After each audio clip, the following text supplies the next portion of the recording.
Kalian jangan menanam bibit cacing sutra yang akan kita kembangkan di nampan seperti ini.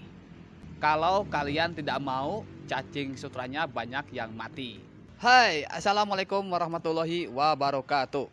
Salam merah menggoda dan salam satu media. Oke lur, saya berharap dimanapun sahabat-sahabat semua berada, saya doakan semoga selalu sehat walafiat dan selalu lancar rezekinya.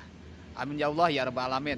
Oke, di kesempatan konten kali ini akan saya coba untuk review masalah bibit cacing sutra yang akan kita kembangkan nantinya di nampan. Bibit cacing sutra yang bagus itu seperti apa sih? Insya Allah akan saya kasih tahu ya buat sahabat-sahabat semua di konten kali ini. Ini dia penjelasan bibit cacing sutra yang bagus dan baik. Oke lur, kalau seandainya kita mau mulai budidaya cacing sutra, tentunya kita harus perlu yang namanya bibit.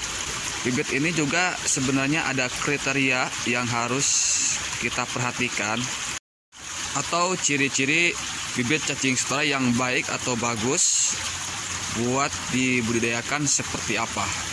Oke, di sini saya akan kasih tahu buat sahabat-sahabat semua yang mudah-mudahan juga memberikan manfaat, dan saya berharap sahabat-sahabat semua berhasil dalam melakukan budidayanya khusus di nampan. Oke, kita lanjut saja. Saya akan kasih tahu dan sedikit memberikan penjelasan. Ini dia ciri-ciri bibit cacing sutra yang bagus yang akan kita kembangkan. Yang pertama, ukuran cacing sutra.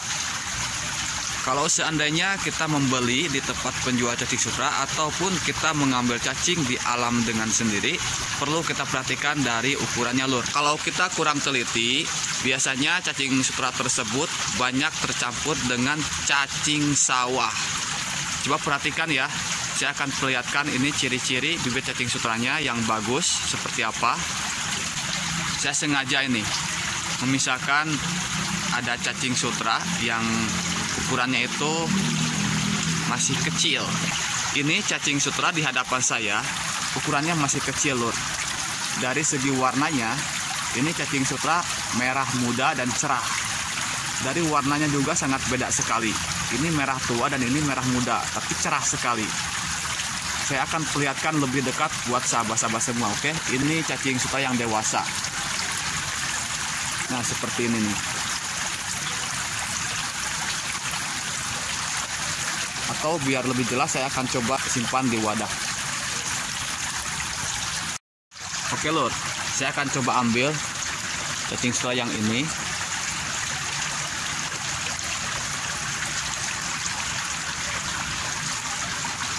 Dan yang ini lur.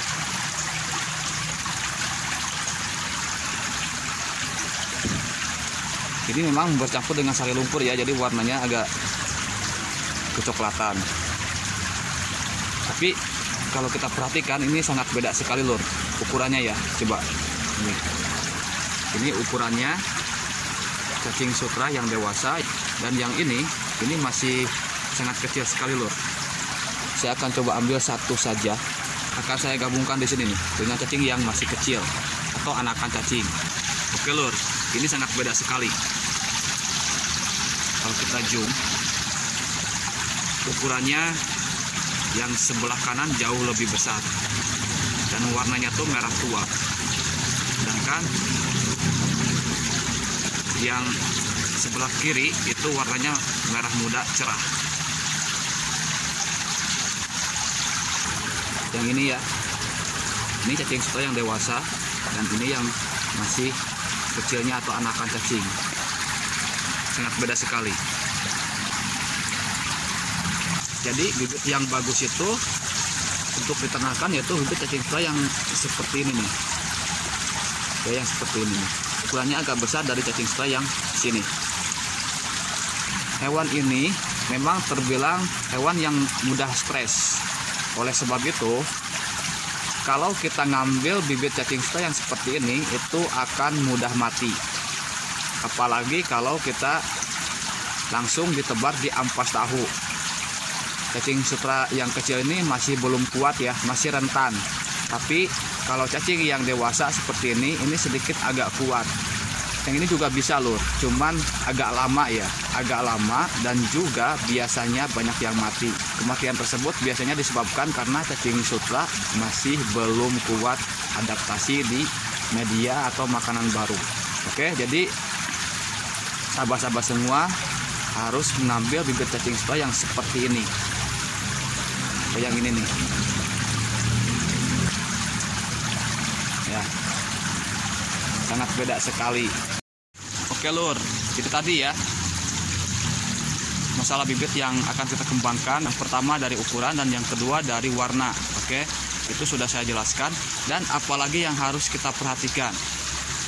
Yang harus kita perhatikan, kalau seandainya kita sudah mendapatkan bibit baik dari hasil membeli maupun dari hasil tangkapan sendiri, perlu kita karantina. Tujuannya apa? Itu tujuannya untuk memisahkan atau mengambil cacing sutra yang bertahan hidup. Seperti contoh ini nih ya.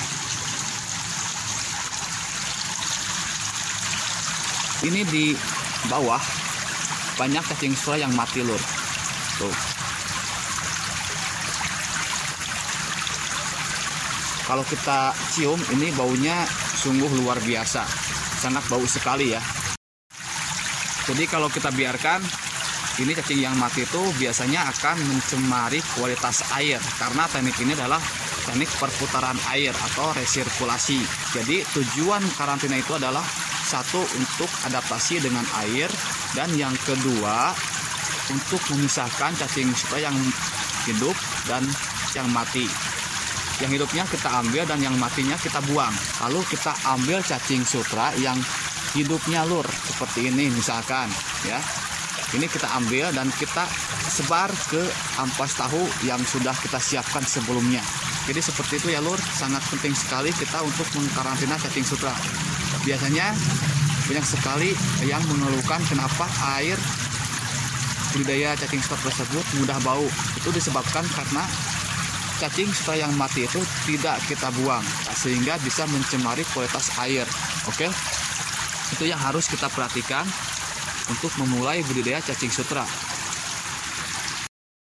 Selama masa karantina, boleh kalian berikan sayuran bekas atau kulit buah-buahan. Itu sebagai asupan makanan buat si cacing sutra selama masa karantina.